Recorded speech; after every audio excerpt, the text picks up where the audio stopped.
ఈరోజు మా కుటుంబంలో అందరికంటే పెద్దగా ఉండే జయకృష్ణ గారి సతీమణి పద్మావతి గారు చనిపోవడం చాలా బాధాకరం. ఇది కుటుంబానికే చాలా తీరని లోటు.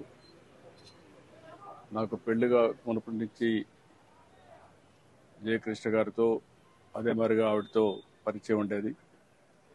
మా పెళ్లి విషయంలో కూడా వీరే పెద్దగా ఉండి కూడా అన్నీ చూసుకున్నారు.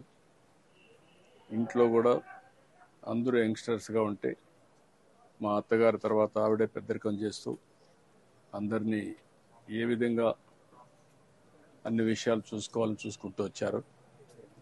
అలాంటి ఒక విధంగా చెప్పాలంటే అందరికీ ఏ ఏ అవసరాలున్నా కానీ కుటుంబానంతా కూడా కలుపుకుంటూ ముందుకు పోయారు.